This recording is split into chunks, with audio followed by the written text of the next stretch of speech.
Okay mga bro, bali meron na naman tayong gagawing isang speaker dito. Oh. Bali multimedia speaker. Ayan. Bali sabi ng may-ari mga bro ay kung daw ito, ayaw daw tumunog ng yung kabilang speaker, yung kasama nito. May kasama ito, yung pinaka-asawa niya, naiwan lang dun sa may-ari. At inuwi na lang natin itong speaker na ito dito sa bahay. Ayan. So meron tayong pagtitesting mga bro. Ayun yung speaker na yun. Titesting natin. So, bali ang problema daw ng kabilang channel mga bro ay umi-spark daw kapag kinakabit yung isang speaker o yung lip channel niya. Okay, susubukan natin i-plug in.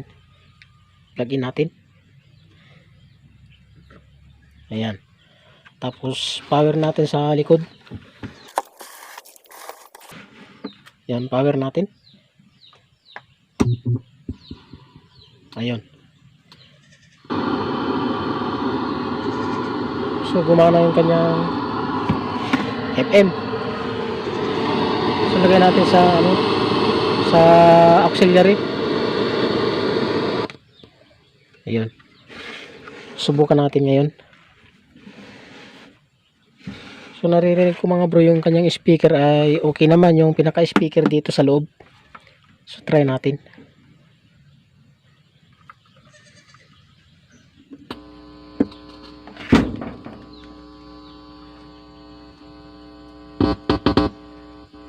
Yung kabilang channel mga bro ang wala oh. Yung left ang wala. Mayroon yung right. Subukan nating lagyan ng speaker ito. So bali ito yung wire ng speaker natin.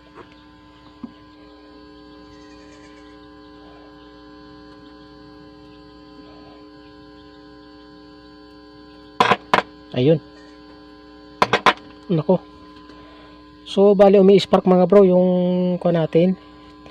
Yung output natin dito. So tanggalin na natin. So bali pag ganyan mga bro, pagka kinakabitan nyo ng speaker at umi-spark ay ibig sabihin may DC output ito mga bro. Yan, tanggalin na natin. May DC out. Try nating testerin kung may DC out nga. Lagay natin sa 50.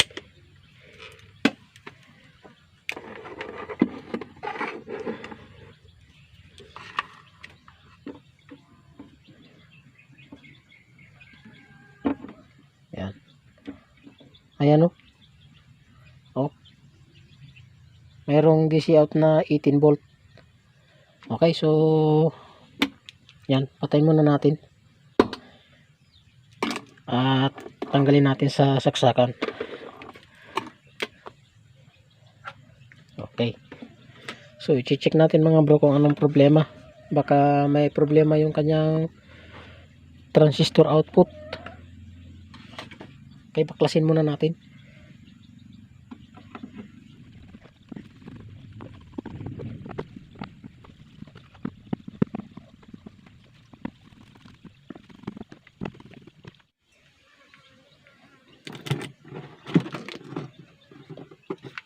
So, bali ito yung kanyang laman mga bro. Yan. So, bali ang unang step natin dito mga bro ay kuhan. Bali, baklasin muna natin itong mga sakit niya.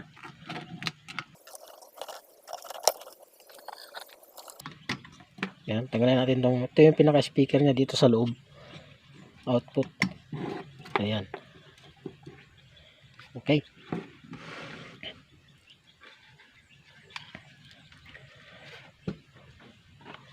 So, dito tayo magpo-focus mga bro sa pinaka-terminal na ito. Yan, hanapin natin kung saan dito yung channel ng output na yan. Dito sa apat na ito. Ayan. Dito sa apat na ito. Okay. So, susundan natin yung pinaka-positive niya.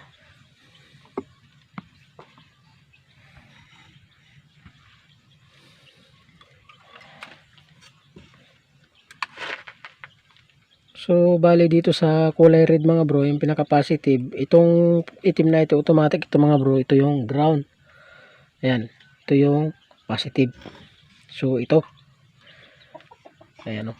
So, bali itong positive natin mga bro, nakadirect dun sa pinaka Ayan o. Dun sa kolektor ng kwa natin, transistor natin. Ayan o, nasa gitna. Ayan.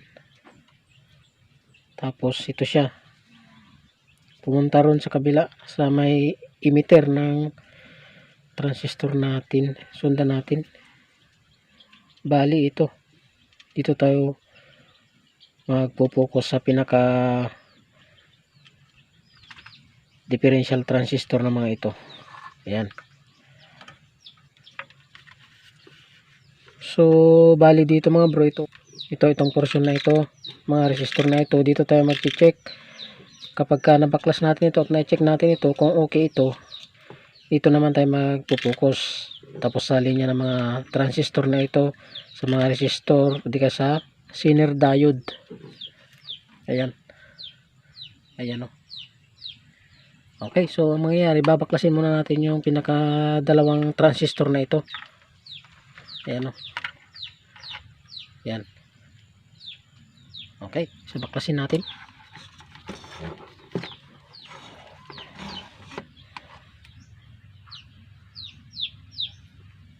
Okay, baklasin natin mga bro yung dalawang transistor.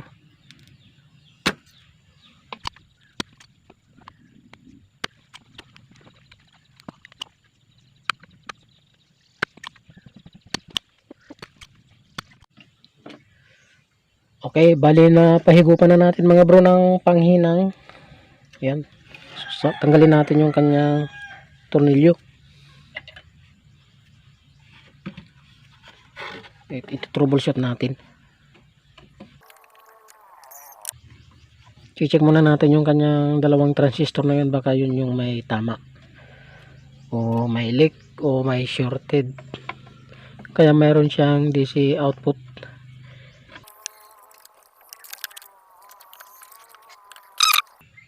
So para mas komportable tayo mga bro, ay tanggalin muna natin to. Tanggalin natin tong dalawang blue. Ito yung kanyang AC, ito naman yung kanyang ground, yung black. Yan. Pag nagbabaklas kayo mga bro, ay tandaanan nyo lang para di kayo maligaw.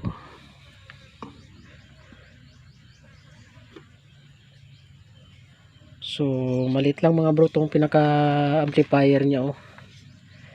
Ayan. So tanggalin natin yung tornilyo para matanggal natin yung dalawang transistor.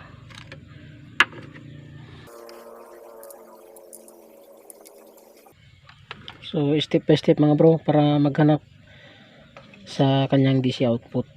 Okay, check muna natin tong pinaka transistor. Yan, nakaset sa X1, kahit sa X1 lang ayos na, pwede na yan.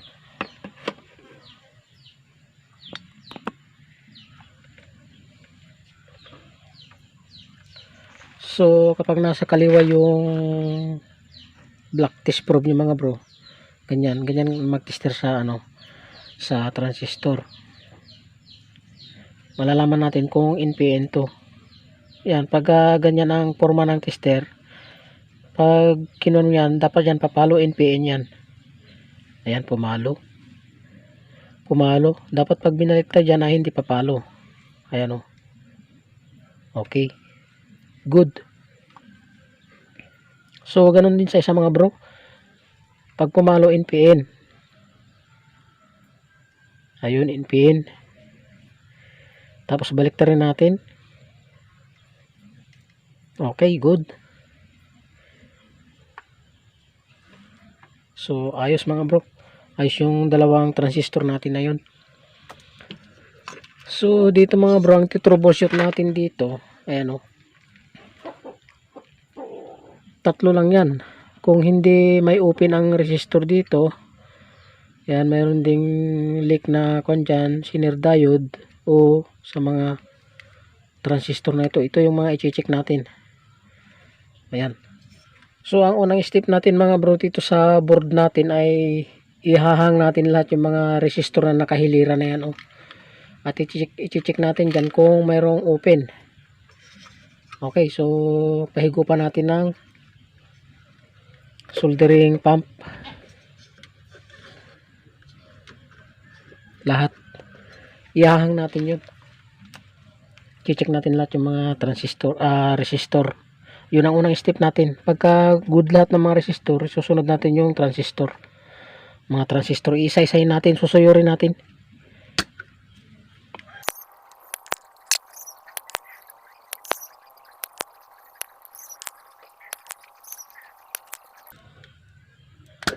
Ihahang natin mga bro yung kabilang paa niya para sigurado.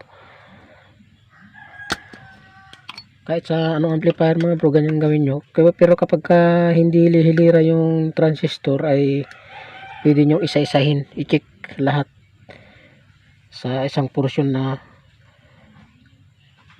channel o sa isang channel ng pinaka amplifier.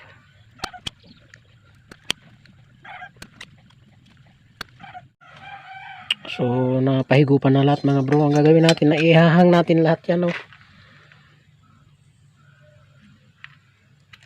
Yan. Sungkitin lang natin. Check natin lahat. Pati itong Zener diode na ito.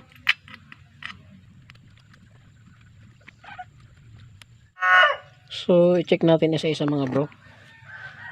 Medyo madilim ah. Okay. So check natin.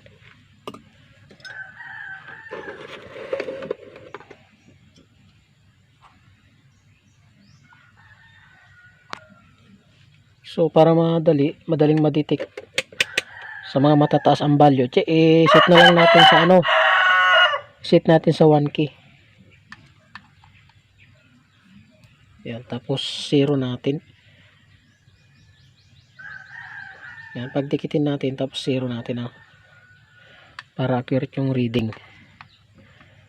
Okay, isa-isahin natin. So isa-isahin natin mga bro. Good. Good. Good.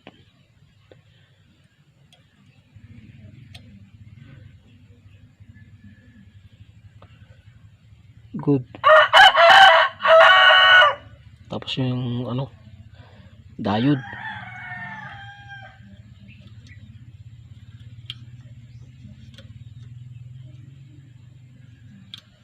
Good. Good naman.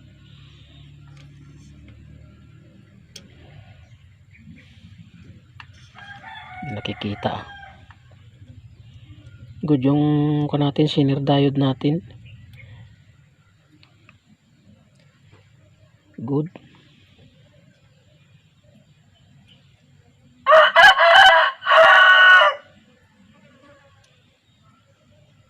Good naman.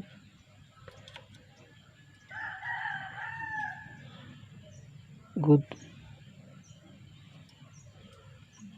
Yun, hindi nagkwento, open yata ito Ayan. So tuloy natin. Good.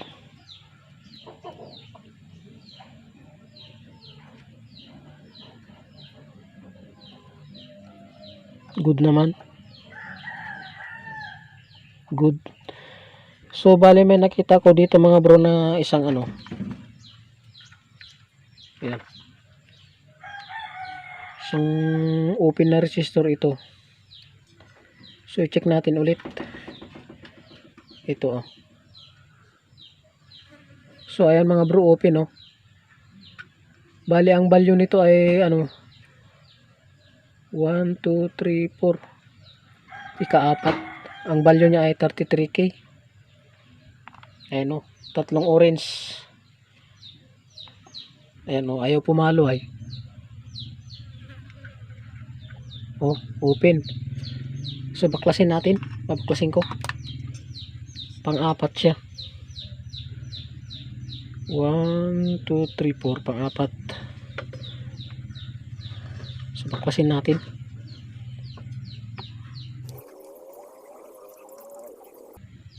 Kasi kapag ka may open na resistor yan mga bro, ay talagang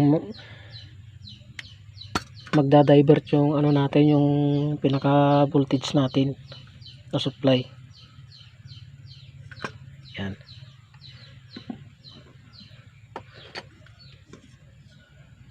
So ito na mga bro, natanggal na oh. So i-check natin. I-check natin mismo dito, ayan oh. Ayan. Bali kung siya orange. Ayan oh.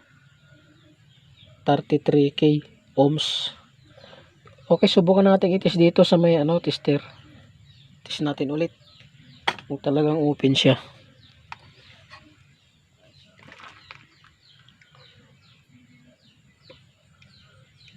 So open mga bro oh. Wala. Dapat papalo yan dun sa, ang bagsak niyan sana 33k, dahil naka 1k siya dun sa may dito. Tingnan nyo, wala oh. Ayan. Okay, susubukan nating papalitan ito mga bro, itong 33k na ito, 33k ohms. Okay, so hanap lang ako mga bro ang pamalit. Okay, so bali meron tayong nahanap mga bro, ito oh. Ayan oh, 33k, tatlong orange yung kanyang kulay. Ito. So ito yung ano, ito yung tinanggal natin na sira. Ayan oh. So i-confirm natin na sira talaga ito. So ayan, lagay muna natin yung nahanap natin dito.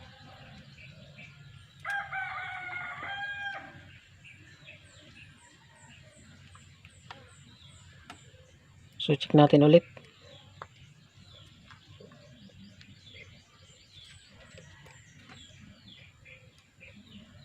Wala talaga mga bro oh. Open. So check natin yung yung nahanap natin na pamalit. Ito.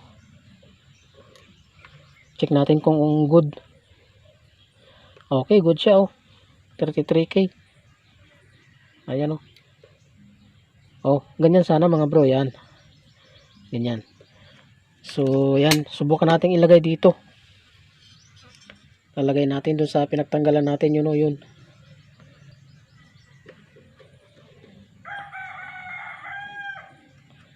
So, sukat muna natin dito sa kabila yung kanyang paa.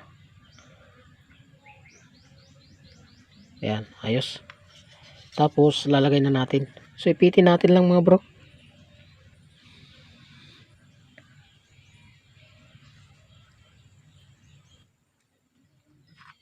Yun, mailagay na. So ang mayayari mga bro, ilalagay ko lang lahat yung mga kuan na yan, resistor, at hihinangin natin. Okay, bali na isuot na natin lahat mga bro, yung mga paapaa niya. Bali hinangin na natin mga bro, yan. Kinat lang natin at matagal magsuot at maliliit yung resistor natin. Yan, so hinangin na natin ng mabilisan.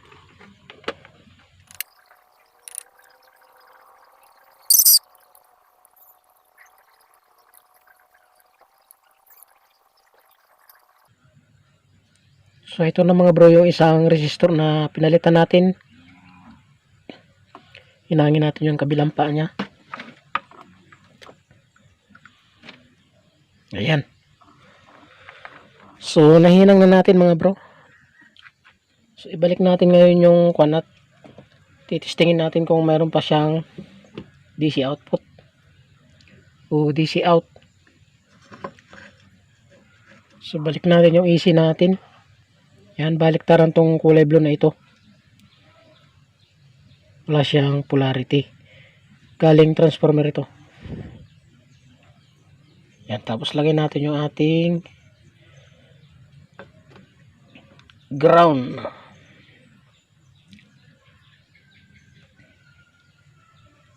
Okay. So linisin natin to. Baka mayroong nagdikit. Ayan.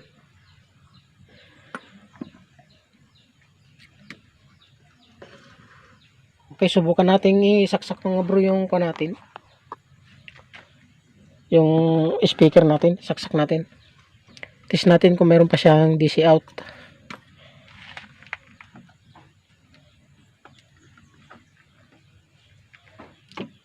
So yun natin. Kahit hindi pa nakakunik yung mga control niya, okay lang yan. So kapag na-check natin na wala na siyang DC out, natin sa 50. Ibig sabihin mga bro, good na siya. So ilagay na lang natin siya, ilagay lang natin itong test probe natin sa ground. Tapos check natin yung papuntang out ng speaker. So wala na siyang mga bro, DC out oh. Hindi siya makita ah. Ayan.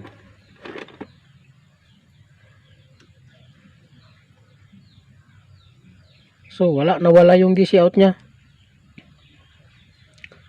Pero dito sa kabila, good dito. Ayan, wala. Ito yung good. Ito naman yung may DC out kanina. Ayan. So dito natin, check natin dito kung mayroon dito. Ito yung kanyang supply. Dito sa kanyang output ay nawala na yung kanyang DC out. Okay. So ang mangyayari mga bro, ibalik natin yung So patay muna natin.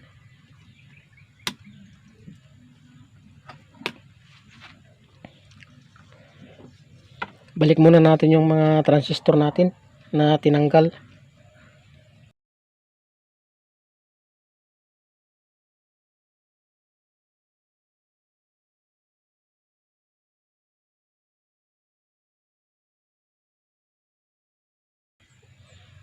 Ayan. Na-check na natin kanina mga bro kung mayroon pa siyang DC out pero wala na. Balik na natin yung mga connection niya. Ito yung kanyang control. Tapos lagay natin tong ating speaker. Ayan. So ikabit ko muna mga bro bago natin testingin sa kapag ganun na wala nang DC out, matik na yun. Ayan. So ibabalik ko na lang mga bro at i-update ko na lang kayo kapag naikabit ko na. Okay. Okay, so bali na ikabit na natin mga bro yung ni-repair natin na isang multimedia speaker. Ayan bali naka-power na siya. Nakakonect na rin yung ating speaker na ito Ayan, so i-play natin.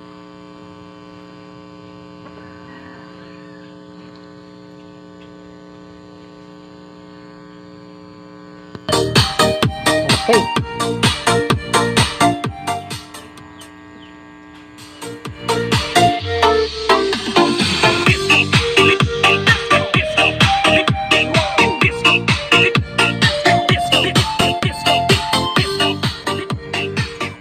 Ayos mga bro.